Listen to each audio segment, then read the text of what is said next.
એક સમયે પ્રધાનમંત્રીથી લઈને રાષ્ટ્રપતિ સુધીના મોટા મોટા નેતાઓ સફર કરતા હતા. એ કારને આજે ભંગારનો વેપારી પણ ખરીદવા તૈયાર નથી. જી મિત્રો, 90ના દાયકામાં જ્યારે આ કાર રસ્તા પરથી નીકળતી હતી ત્યારે આ કારમાં બેઠેલો વ્યક્તિ પોતાની જાતને રાજાથી ઓછો નહોતો માનતો. આપણે જે કારની વાત કરી રહ્યા છીએ તે કારનું નામ છે એમ્બેસેડર. એવું તો શું થયું આ કાર સાથે કે આજે આ કાર રસ્તા પરથી બિલકુલ ગાયબ થઈ ગઈ? તો આ કારની શરૂઆતથી લઈ અંત સુધીની સફર આપણે જાણીશું આજના આ વિડીયોની અંદર. હિન્દુસ્તાન એમ્બેસેડરે જે પ્રેમ ભારતના લોકોને આપ્યો તે પ્રેમ આજે કોઈ પણ લક્ઝુરિયસ કાર ભારતને ન આપી શકે. આ કારે લગભગ 60 વર્ષ સુધી ભારતમાં રાજ કર્યું.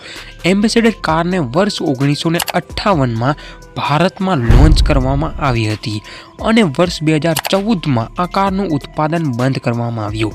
એટલે કે લગભગ 60 વર્ષ જેટલા સમય સુધી આ કાર ભારતના રસ્તાઓ પર રાજ કરતી રહી. શરૂઆત કરીએ આ કાર બનાવનાર કંપનીથી.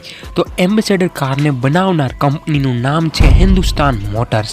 ભારત જ્યારે અંગ્રેજોનો ગુલામ હતો ત્યારે આ કંપનીની સ્થાપના થઈ હતી. વર્ષ 1942માં કોલકાતા શહેરમાં બ્રિજમોહન બિરલાએ આ કંપનીની શરૂઆત કરી હતી. ત્યારબાદ વર્ષ 1954માં આ કંપનીને વિચાર આવ્યો કે આપણે કંઈક નવી અને સારી કાર ભારતના રસ્તાઓ પર ઉતારીએ. એટલે કંપનીએ વર્ષ 1954માં બ્રિટનની કંપની મોરિસન મોટર્સ સાથે હાથ મિલાવ્યો. હવે જે મોરિસન કંપની હતી તે પહેલેથી જ યુકે જેવા દેશોમાં પોતાની કાર બનાવી અને તેનું વેચાણ કરતી હતી અને એટલે જ સાથે મળીને ભારતમાં પણ પહેલી એમ્બેસેડર કાર આ બંને કંપનીએ લોન્ચ કરી. અને જોતામાં આ કાર લોકોના દિલમાં વસી ગઈ અને લોકોને ખૂબ પસંદ આવી. આ કારની લોકપ્રિયતા એટલી હદે હતી કે તે સમયના મોટા મોટા રાજકારણીઓ અને અભિનેતાઓ પણ આ કારનો ઉપયોગ કરતા હતા. ભારતના પ્રથમ પ્રધાનમંત્રી જવાહરલાલ નહેરુ, અટલ બિહારી વાજપેયી જેવા રાજનેતાઓ પણ આ કારમાં સફર કરતા હતા. વર્ષ 1980 આવતા સામાન્ય લોકોમાં પણ આ કારનો ક્રેઝ ખૂબ વધી ગયો હતો.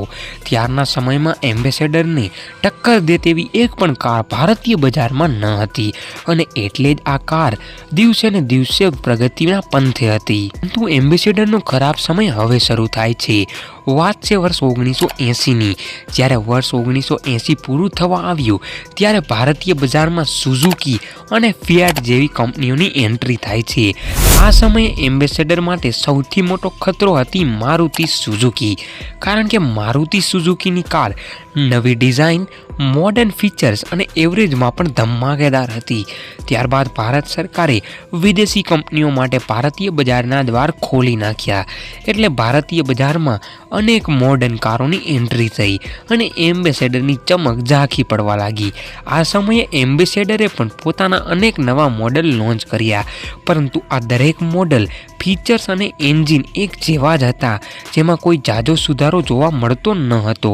એટલે લોકોએ તેના પર ધ્યાન ન આપ્યું.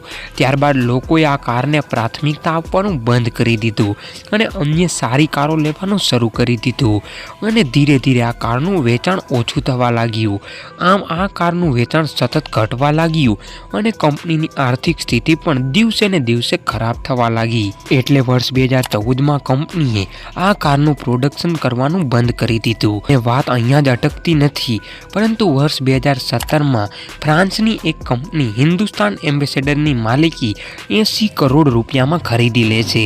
આમ ભારતમાં રાજ કરતી એમ્બેસેડરનો અંત આવે છે.